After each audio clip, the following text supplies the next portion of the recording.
교도하시겠습니다. 제가 먼저 읽겠습니다. 그의 신하들이 그에게 말하되 우리가 들은 저 이스라엘 집의 왕들은 인자한 왕이라 하니 만일 우리가 굵은 배로 허리를 동이고 테두리를 머리에 쓰고 이스라엘의 왕에게로 나아가면 그가 혹시 왕의 생명을 살리리이다 하고 저희가 굵은 배로 허리를 묶고 테두리를 머리에 이고 이스라엘 왕에게 이르러 가되 왕의 종 베나다시 청하기를 나의 생명을 살려주소서 하더라.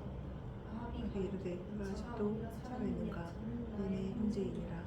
그 사람들이 좋은 징조로 여기고 그 말을 얼른 받아 대답하여 이르되 베나닷은 왕의 형제니이다.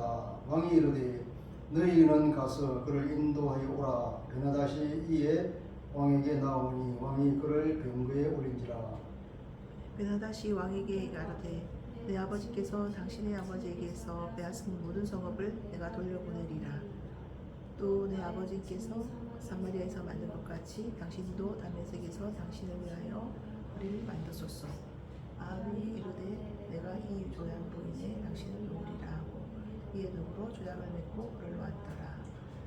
선지자의 무리 중 한 사람이 여호와의 말씀을 그의 친구에게 이르되 너는 나를 치라 하였더니 그 사람이 치기를 싫어하는지라. 그가 그 사람에게 이르되 네가 여호와의 말씀을 듣지 아니하였으니 네가 나를 떠나갈 때 사자가 너를 죽이리라. 그 사람이 저에게 저에게 떠나가니 사자가 그를 만나 죽였더라. 그가 또 다른 사람을 만나 이르되 너는 나를 치라 하매 그 사람이 그를 치되 상하도 친지라. 선지자가 가서 수건으로 자기의 눈을 가려 분장하고 길가에서 왕을 기다리다가 왕이 지나갈 때에 그가 소리질러 왕을 불러 이르되 종이 전장 가운데에 나갔더니 한 사람이 돌이켜 어떤 사람을 끌고 내게로 와서 말하기를 이 사람을 지키라. 만일 그를 잃어버리면 내 생명으로 그 생명을 대신하거나 그렇지 아니하면 내가 은 한 달란트를 내어야 하리라 하였거늘. 종이 이리저리 이를 볼 동안에 그가 없어졌나이다. 이스라엘 왕이 그에게 이르되 네가 스스로 결정하였으니 그대로 당하여야 하리라. 그가 급히 자기의 눈을 가린 수건을 벗으니 이스라엘 왕이 그는 선지자 중의 한 사람인 줄 알아본지라. 그가 왕께 아뢰되 여호와의 말씀이 내가 말하기로 확정한 사람을 왼손으로 놓으니 너의 목숨은 그의 목숨을 대신하고 너의 백성은 그의 백성을 대신하리라 하셨나이다. 같이 읽겠습니다. 이스라엘 왕이 근심하고 답답하여 그의 왕궁으로 돌아가지고 사마리아에 이르니라. 아멘. 하나님의 말씀입니다. 우리 속담에 잘 되면 자기 탓이고 못 되면 조상 탓이라는 말이 있습니다. 인간이 얼마나 자기 중심적인 것을 잠적으로 표현하는 말이죠.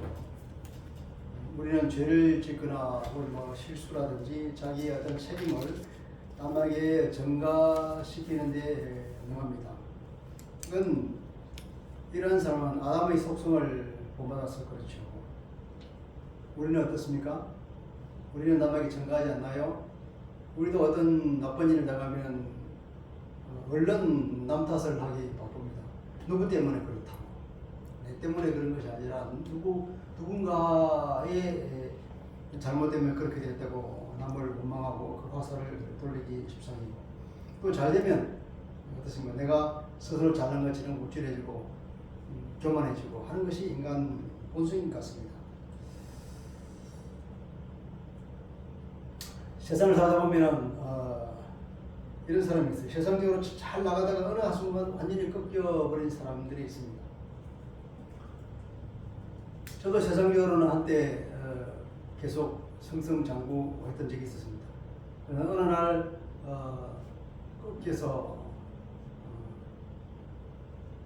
그 옛날에 추구하던 그 길을 더 이상 가지 못하게 된 적이 있었는데 나중에 생각해 보면 이것이 참 하나님께서 저를 사랑하시는 방법이었음을 깨달았습니다.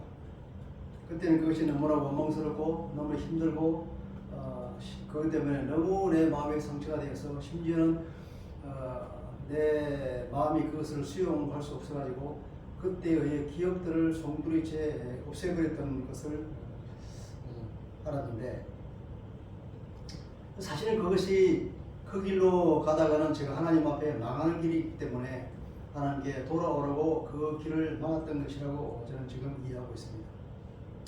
사람들은 잘 되면 기고만장하고 안하무인으로 살기가 쉽죠. 그것은 불행입니다. 이렇게 하나님이 없이 살다가 지옥으로 떨어지는 것은 차라리 꺾여져서 그런 길을 가지 않고 하나님을 만나서 주 예수 그리스도로 인해서 영원한 생명을 얻는 것이 복중의 복인 줄 믿습니다. 우리가 잘 될 때든 혹은 어려울 때든 그 뒤에 있는 보이지 않는 하나님의 손, 하나님의 메시지를 들으려고 노력을 해야 될 것입니다. 인간은 자기를 드러내고 자랑하고 또 교만해지는 속성이 있죠. 그렇지만 우리는 그렇게 지음받지 않았습니다. 우리 하나님의 형상은 그렇지 않다 이 말이에요. 이것은 하나님의 형상이 아니라 사탄의 속성입니다. 그러니까 하나님의 백성이 하나님을 무시할 때에, 하나님의 말씀을 무시할 때에 어떤 징계를 받을까요? 그 징계는 바로 하나님의 사랑입니다. 그 징계는 나쁜 것이 아니라 징계를 당할 때는 싫고 어렵고 그것이 고통스럽지만 혹은 하나님이 원망스럽기도 하지만 그러나 따져보면 그것은 하나님이 손길인 것을 우리가 알아야 됩니다. 오늘 우리는 아합 왕에 관한 이야기를 읽었습니다. 아합 왕 때에 아람이 침공해왔죠. 그것은 아마 주전 857년경에 1차 침공해왔던 것입니다. 20장 앞부분은 바로 이 이야기를 이해하고 있는데요.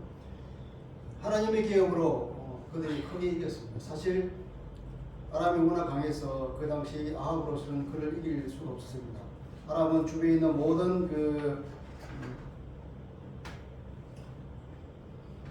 자치왕들을 다 모아서 쳐내려왔는데 도저히 이길 수 없지만 하나님께서는 13절에 보면 이렇게 말합니다. 선지자를 보내서 이렇게 말하죠. 네가 이 큰 무리를 보느냐 수많은 적군들을 보느냐 내가 오늘 그들을 네 손에 넘기리니 너는 내가 여호와인 줄 알리라. 그렇습니다. 하나님이 개입해서 하나님의 백성들을 보호하여 주신 이유는 뭐냐면 너는 내가 여호와인 줄 알리라. 내가 여호와인 줄을 너에게 가르치기 위해서 한 번 더 보여주기 위해서 너를 보여준다 이 말이에요. 이것은 하나님의 신실하심을 보여주고 있습니다. 하나님의 신실하심을 우리가 히브리 말로 헤세드라고 말하죠. 우리 교회에서는 헤세드라는 단어가 너무나 잘 알려져 있잖아요. 그런데 이 헤세드는 하나님의 언약적인 사랑, 그걸 말할 때에 헤세드라는 단어를 씁니다. 헤세드는 흔히 자비, 사랑 이렇게 번역되기도 하는데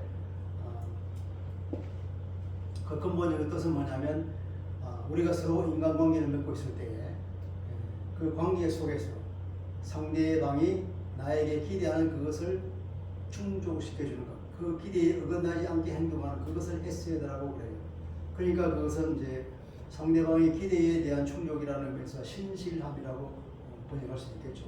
하나님께서는 당신의 백성들에게 약속한 그 언약에 충실하게 따라서 이스라엘 사람들이 하나님에게 기대하는 그것을 다 충족해 주는 그런 신실함을 보여주고 있다 이 말이에요. 그런데 2차 심장이 또 있었습니다. 26절에 보니까 해가 바뀌니 베나다시 아람 사람을 소집하고 아벡으로 올라와서 이스라엘과 싸우려 하매 그랬습니다. 이때도 수적으로 절대적인 열세에 빠져 있습니다. 그들은 무수히 많아 있지만 이스라엘 사람들은 그냥 염소 때 한 2대 정도밖에 안 돼 보인다고 했습니다. 이때도 하나님께서 개입하십니다. 28절이죠. 여호와의 말씀에 아람 사람이 말하기를 여호와는 산의 신이요 골짜기의 신은 아니라 하는도다. 그러므로 내가 이 큰 군대를 다 내 손에 넘기리니 너희는 내가 여호와인 줄 아리라 하셨나이다. 또 그렇죠. 하나님께서 개입하신 이유가 내가 여호와인 줄 아리라. 아람 군대가 패하고 나서 아람에서 신하들이 이제 패한 원인을 분석한 결과 뭐냐면 자기들이 이스라엘 신은 산의 신이고 자기 신은 평지의 신인데 우리가 산에 가서 싸워서 그렇다. 그래서 우리 다음에 싸울 때는 평지에서 싸우면 우리가 분명히 이길 거다. 그렇게 얘기했다. 그러면서 그들이 쳐들어왔는데 평지라고 쳐들어왔죠. 그죠? 근데 그렇게 하나님께서 아십니다. 무슨 말이냐면 그들이 말하기를 여호와는 산의 신이요 골짜기의 신은 아니다 하는도다. 그러므로 내가 이 큰 군대를 다 내 손에 넘긴다.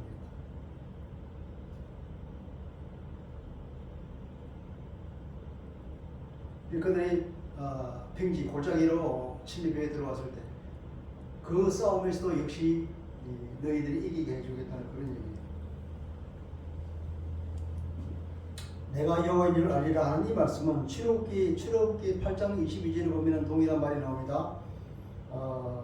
모세와 바로가 대결할 때에 그날에 나는 내 백성이 거주하는 고센 땅을 구별하여 그곳에는 파리가 없게 하리니 이로 말미암아서 이 땅에서 내가 여호와인 줄을 네가 알게 될 것이다. 너라고 하는 것은 누굽니까? 모세가 아니라 바로에게 주는 말이기 때문에 바로에게죠. 그러니까 이 땅에서 내가 여호와인 줄을 바로가 알게 값이다. 이 땅은 누굽니까? 바로가 통치하는 나라잖아요. 그렇지만 이 땅의 주인도 여전히 나다. 이 땅의 신은 나다 이 말이에요. 그 당시 세계 최강국에서 하나님 되심을 선포한 것입니다. 그러니까 애굽에서 이 말을 선포했다고 하는 것은 온 세계가 하나님이 오직 신은 여호와 하나님밖에 없다는 것을 선포하는 것과 마찬가지입니다. 모든 세상 사람들이 다 하나님, 신은 하나님이라는 걸 하나님이야말로 참신이라는 걸 알게 된 것입니다. 이 말도 내가 여호와인 줄 알리라는 것은 그런 말씀이죠. 하나님의 자비하심이죠. 온 세상 가운데 하나님을 모르고 살아가는 그들이 제발 하나님을 알아서 바른 삶을 살기를 바라고 하나님 백성으로 돌아오기를 바란다는 하나님 안타까운 그 마음의 표현이라고 볼 수 있겠습니다. 자, 그렇게 그들이 대치한 지 7일이 됐는데 드디어 접전이 이루어졌습니다. 접전이 이루어진 그날 10만 명을 죽였다고 했습니다. 엄청난 전광이죠. 아마 거의 전멸을 하다시피 했는데 남은 2만 7천 명이 아벡성으로 도망갔습니다. 그런데 그 하나님께서는 아벡 성벽을 그들 위에 무너뜨려서 그 도피한 2만 7천 명까지도 다 죽여버렸습니다. 12만 7천 명이 그 전멸을 해버린 거죠. 베나닷은 겨우 목숨을 건져서 골방에 숨었죠. 그런 상황이 되어서 완전한 승리를 거뒀습니다. 이때 이제 전쟁이 끝났으니까 이제 화친이 이루어지겠죠. 그 화친 조약을 어떻게 할 것이냐. 이제 많은 논의가 오가고 아람의 백성들도 아람 왕 베나닷에게 이제 어떻게 할 것이냐 자기들 전략을 꾸몄을 것입니다. 그러고 난 뒤에 그들이 이제 굴복해 들어오는 장면을 우리가 보게 됩니다. 31절이죠. 그 신하들이 그에게 말하되 우리가 들은 즉 이스라엘 족의 왕들은 인자한 왕이라. 이스라엘 왕은 인자한 왕이라. 이스라엘 왕들은 그냥 왕이 아니라 하나님을 대리하는 대리 통치자로서 서 있는 왕입니다. 그러니까 항상 하나님께서는 왕의 옆에는 하나님의 말씀을 이렇게 갖다 놓고 늘 그것을 읽으라고 그랬습니다. 하나님의 말씀대로 그들이 비록 살지 못하지만 하나님 안에 사는 그들은 다른 사람이 볼 때는 인자한 사람일 수밖에 없는 거예요. 사랑이 많을 수밖에 없는 거죠. 잔인할 수 없는 것입니다. 그들이 이미 소문이 난 것으로 우리가 그걸 알 수 있습니다.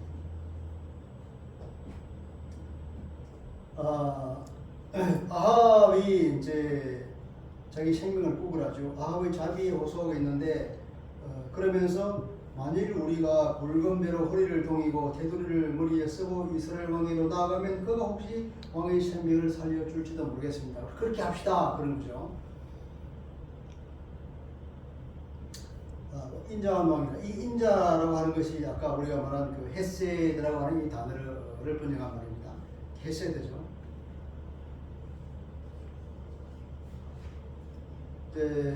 그래서 베나닷은 신하를 보냅니다. 보내서 이제 생명을 구걸하는데 32절에 나와 있죠. 그들이 굵은 배로 허리를 동이고 테두리를 머리에 쓰고 이스라엘 왕에게 이르러 그러니까 이제 불쌍하게 보이기 위해서 그 왕에게 이제 긍휼한 마음이 솟아날 수 있도록 그렇게 이제 연극을 합니다. 가서 말하되 왕의 종 베나닷. 이제 베나닷이 이제 왕의 종이 됐습니다. 그 전에는 뭐랬습니까? 네가 내 종이 된다 그랬잖아요.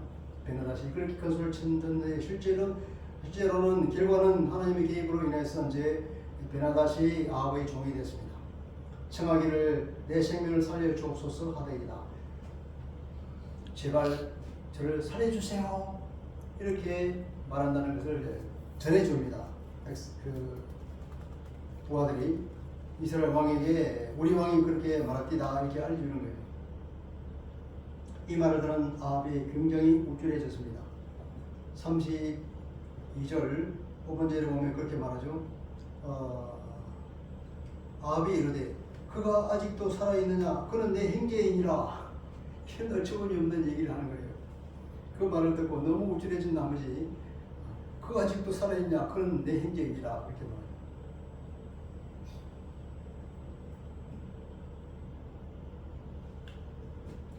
그런 승리에 도취해서 성자의 아량을 마음껏 표시하고 있습니다.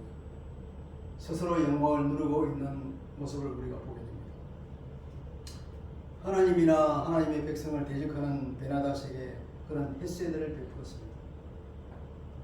이것이 옳은 일일까요? 그러나 아합이 하나님께는 어떻게 대했을까요? 하나님은 아합에게 헤세드를 베풀었지만 아합은 하나님께 대하여 헤세드를 전혀 보이지 않고 있습니다.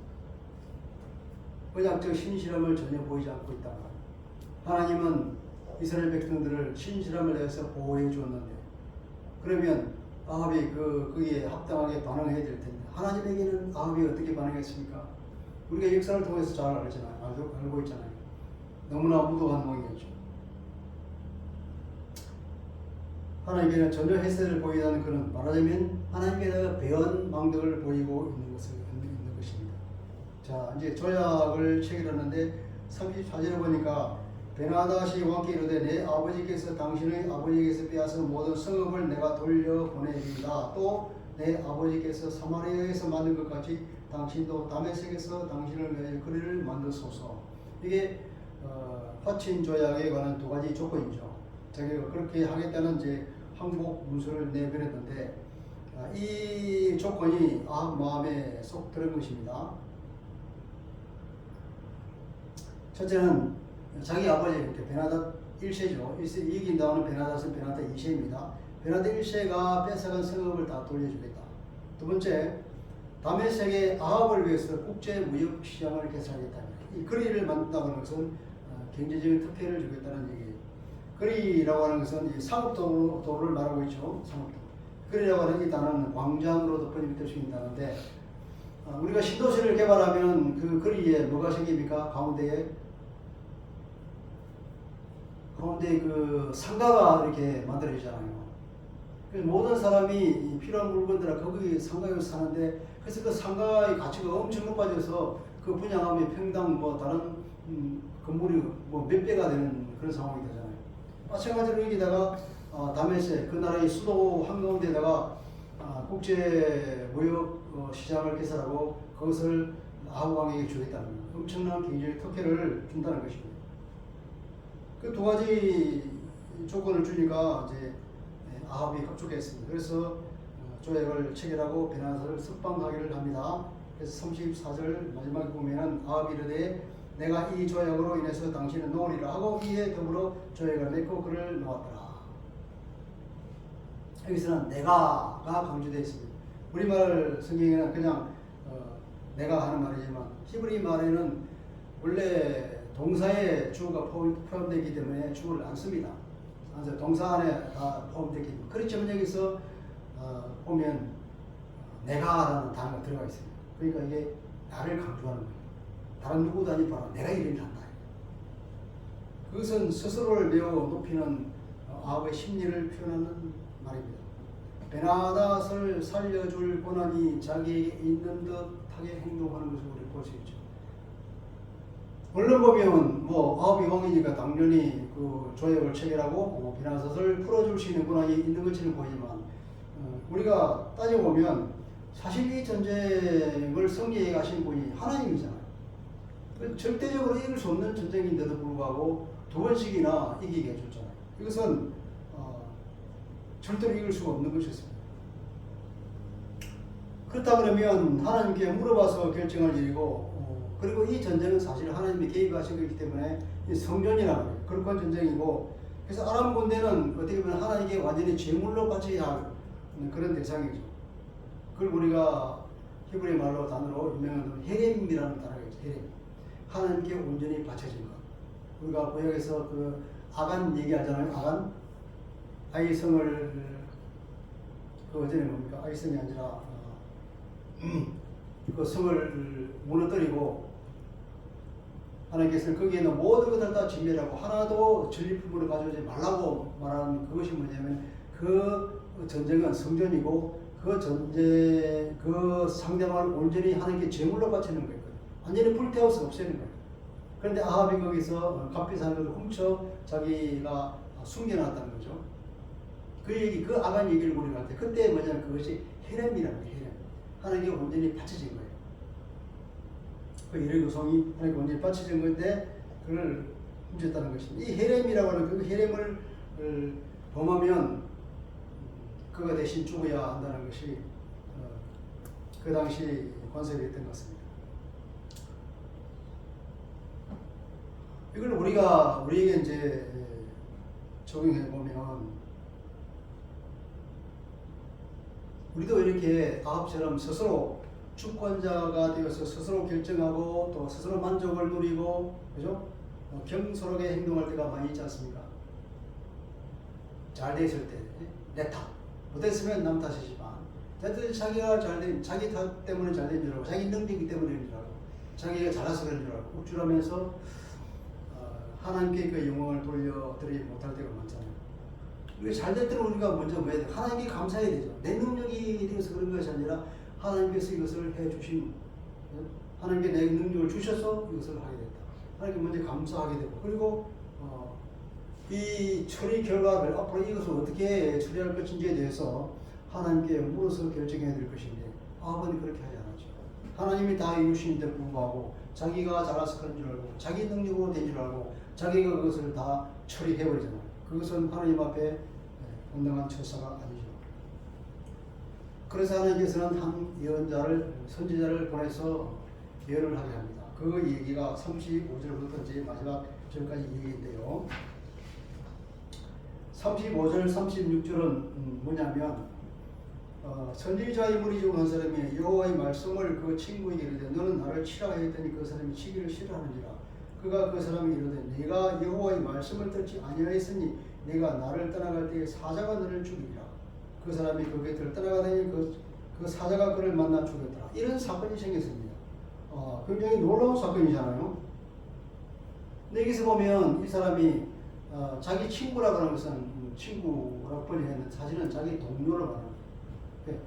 여기서 보면 선지자의 무리 중 한 사람이에요. 선지자의 무리 그러니까 어떤 선지자 학교의 생도라고 볼 수 있겠죠.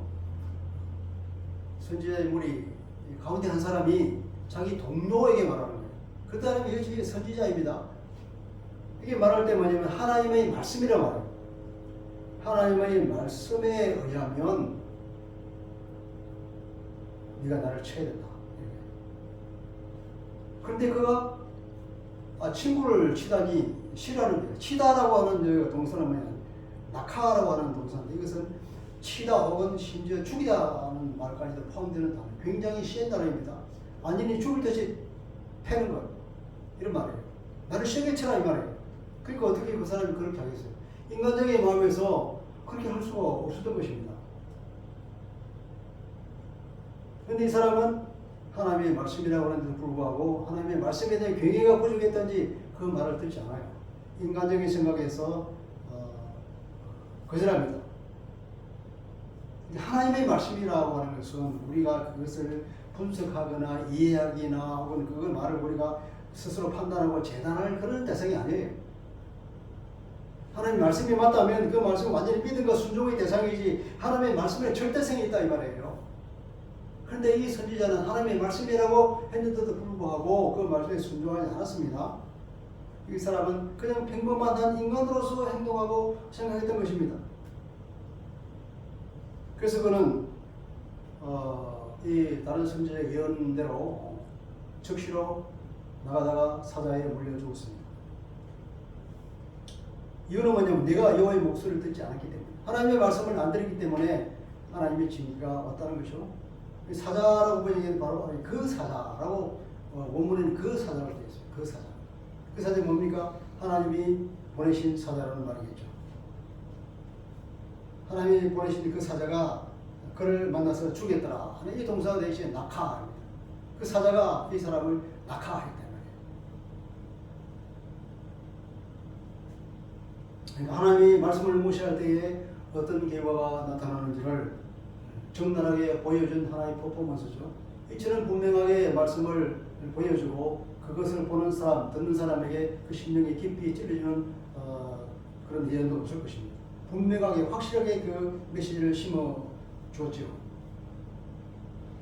그리고 이제 이 선지자가 다른 사람을 만나서 또 그렇게 말합니다. 이 사람은 하나님의 말씀을 순종합니다. 그리고 이 사람을 죽도록 팹니다. 세게칩니다. 그리고 이 사람 많은 상처를 입고 붕대를 감고는 왕에게 찾아가서 영광으로 말하죠. 내가 포로를 부탁받았는데 내가 너무 바쁘게 뛰어다닌 다음에 그 포로를 그냥 잃어버렸다. 그래서 내가 그 포로에 대한 잃어버린 대한 책임을 내가 져야 할 상황에 처했다. 어떻게 했으면 좋겠습니까? 그렇게 말하죠. 그러니까 왕이 있다고 네가 결정한 일이니까 네가 당해야지 어쩌겠냐 이렇게 말하는 겁니다. 그것은 바로 이 스스로에게 뭡니까? 판단하는 말과 똑같은 거죠. 옛날에 다윗 왕이 잘못을 저지를 때 나단 순자가 와서 그런 비유를 이와 똑같은 비유를 비슷한 걸 했잖아요. 그랬더니 다윗 왕이 제가 그럼 죽을 놈이 있나 그러니까 나단 순자가 바로 당신이 그입니다 그렇게 말했잖아요. 그와 똑같은 상황에서 벌어진 겁니다.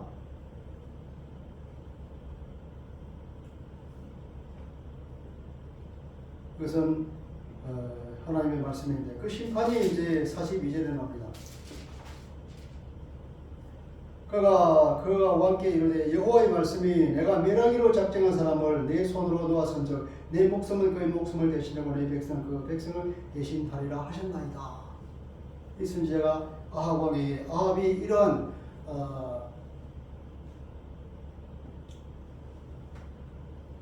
앞에 뭡니까 그 베나닷을 풀어주고 이렇게 화친 조약을 맺은 것에 대해서 하나님의 책망하시는 하나님의 심판의 말씀을 이 선지자가 아합에게 전해주고 있습니다. 여기서 내가 멸하기로 작정한 사람이라고 하는 말이죠. 이 내가 멸하기로 작정한 사람 이게 문자적으로 보면 나의 헤렘의 사람을 이 말이에요. 나의 헤렘의 사람. 내가 헤렘으로 작정한 그 사람을 네가 풀어줬다 이 말이에요. 그래서 내 목숨은 그 목숨을 대신할 것이다. 이 예언을 하고 난 뒤에 어떻게 될까요? 3년 뒤 다시 전쟁이 일어났는데 베나닷과의 전쟁에서 아합은 거기서 전사하고 갑니다. 하나님의 말씀은 무시무시합니다. 그런데 이 말을 들은 아합의 반응을 보십시오. 43절이죠. 이스라엘 왕이 근심하고 답답하여 그 왕궁으로 돌아갔다. 근심하고 답답하여. 근심하고 답답해. 마치 우리가 그것은 회개에 가까운 반응을 보인 것 같지만 이 번역이 좀 잘못됐습니다. 근심하고 하는 것은 단어가 그 단어는 원래 노한 말이에요. 기분 나쁜 아주 기분이 나빠서 굉장히 화가 나는 그런 상태를 말하는 거예요. 또 답답하여 하는 것도 비슷한 뜻인데 아주 화가 나고 막 격분하는 그런 상태. 그 말을 듣고 너무 기분이 나쁘고 굉장히 불같이 화를 내면서 그냥 자기 왕궁을 확 돌아가 버렸다는 거예요. 도무지 이 회개하고는 우리가 없는 단어죠. 이 똑같은 단어가 21장 4절에 되어 있죠. 다음 장 4절에 보면 이 단어는 뭐냐면 이 아합이 나봇의 포도원을 뺏으려고 했잖아요. 그런데 그것을 못 뺏었어요. 그 못 뺏었을 때 그 마음 상태를 묘사할 때 동일한 말을 썼어요. 답답하고 그 근심하고 답답하여 돌아갔다. 이런 아합입니다. 하나님의 심판이 내리는 것은 어쩌면 당연할지는 모르겠습니다. 자, 우리가 여기서 메시지를 한번 찾아봅시다. 그 죽은 동료는 왜 죽었냐면 그런 순전히 인간적인 동기로 행동을 했습니다. 평범한 단 인간의 행동으로서는 아무런 문제가 없지만 그는 선지자고 하나님의 말씀이라는 얘기를 분명히 들었기 때문에 하나님의 말씀에 따라 행동해야 되겠지만 그는 하나님의 말씀에 대한 경외함이 없어서 그러니까 하나님의 말씀에 대한 절대성, 하나님의 말씀에 대한 순종하는 마음이 없었기 때문에 그런 일을 당했죠. 그리고 이 일은 아합에게 미리 경고하는 말씀이기도 합니다. 이 두려운 사건이 아합에게 전해졌을까요? 안 전해졌을까요? 분명히 아합에게 다 전달됐을 것이고 오늘 우리도 이 얘기를 듣잖아요. 하나님의 말씀이 얼마나 무서운 말씀인지, 하나님의 말씀은 반드시 이루어진다는 걸 우리가 알아야 되고, 하나님의 말씀은 절대성을 가지고 반드시 우리가 순종해야 됩니다. 문제는 우리가 하나님의 말씀인지 아닌지를 몰라서 그렇지, 하나님의 말씀인 줄 알면, 우리가 오늘날 우리 심령 가운데 성령이 내게 말씀하신다 그러면 우리가 절대적으로 순종해야 된다는 걸 우리가 알겠죠, 그죠? 이걸 우리가 오늘 배워야 됩니다. 두 번째는 아합의 교만입니다. 아합은 스스로 아량이 있고 도령이 큰 지도자로 칭송받고자 하는 마음이 많은 거죠. 자기 자랑이잖아요. 스스로 영광을 취한 것입니다. 그리고 하나님께 영광을 돌리지 않았던 것입니다. 하나님의 영광을 자기가 가로챈 것입니다. 하나님께 감사하지 않았습니다. 그리고 하나님께 기도하지 않았습니다. 하나님은 당신의 영광을 스스로 뺏기지 않습니다. 그래서 하나님 앞에 교만한 자는 반드시 대가를 치르게 되었다는 것입니다. 아합은 베나다시 하나님의 헤red이라는 것을 알았을 거요, 몰랐을까요? 아까도 말씀드렸지만 이 전쟁은, 이 승리는 불가사의한 승리입니다. 있을 수 없는 승리였어요. 이길 수 없는 전쟁을 두 번이나 연속이, 그것도 전멸이라는 그런 큰 정보를 올리면서 이겼는데, 어떻게 그것이 자기의 능력으로 됐다고 말했어요. 분명히 하나님께, 또 선지자가 와서 그렇게 말해줬잖아요. 선지자를 보내서 승리를 예고하고 2차 침략에 대비하는 조언까지 했고, 두 번째 전쟁이 일어설 때도 또 승리를 예고해 주었습니다. 모든 것을 하나님이 하셨습니다. 하나님과 그 백성을 대적하는 자에 대한 하나님의 심판임을 충분히 알았음에도 불구하고 그는 자기 생각에 빠져서 일을 그르쳤습니다. 아합이 빠진 세 가지 유혹이 무엇입니까? 그는 자기 영광을 찾았습니다. 자기 자랑을 위해서 그 일을 했습니다. 화친 조각을 맺고 베나다를 풀어준 거죠. 그것은 바로 교만이죠. 아합의 교만을 말할 수 있습니다. 두 번째로는 영토 회복과 또 뭡니까? 엄청난 이권을 주는 것이 누님을 했죠. 재물의 유혹과 영토 회복에 대한 이 유혹, 아합의 탐욕이 드러난 것입니다. 그러니까 교만이라는 것과 탐욕이라는 것이 아합을 사로잡았던 것입니다. 세 번째로는 국제 정치적 전략이라고 볼 수 있겠죠. 그런 선린 관계를 유지하고죠. 좋은 관계를 유지하면 앞으로 전쟁도 없을 거잖아요. 그리고 서로 협력하게 되면 서로 다른 나라가 침략이 온다 할지라도 두 국가가 연합하여 맞대면 또 좋은 일도 생기잖아요. 그러니까 주변의 적에 대한 연합에 대한 것, 이 여러 가지를 생각할 때 어떤 국제 정치적 전략으로 가장 좋은 결정이라고 볼 수 있겠죠. 그러나 이것은 하나님 말씀이 없을 때의 말이지. 하나님의 말씀이 있을 때에는 하나님의 말씀 우선해야 되는데 하나님의 말씀을 그는 거부했기 때문에 하나님이 없는 삶을 살았던 거예요. 하나님이 없는 아합의 삶. 오늘 우리에게도 하나님이 없는 삶을 살면 예수 믿는 사람들이 예수 없는 삶을 살면 어떻게 될 것인가.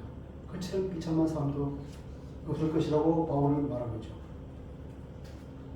아합의 이 전략은 훌륭한 전략적 결정이긴 하지만 하나님의 말씀은 이와 다르다는 거예요. 여러분, 우리는 이제 어느 쪽 길을 가야 할까요? 내 생각에 따를까요? 하나님의 뜻에 따를까요? 두 가지 길이 있는 겁니다. 하나님이 없는 삶은 위험의 길이라는 걸 우리가 보여주고 있습니다.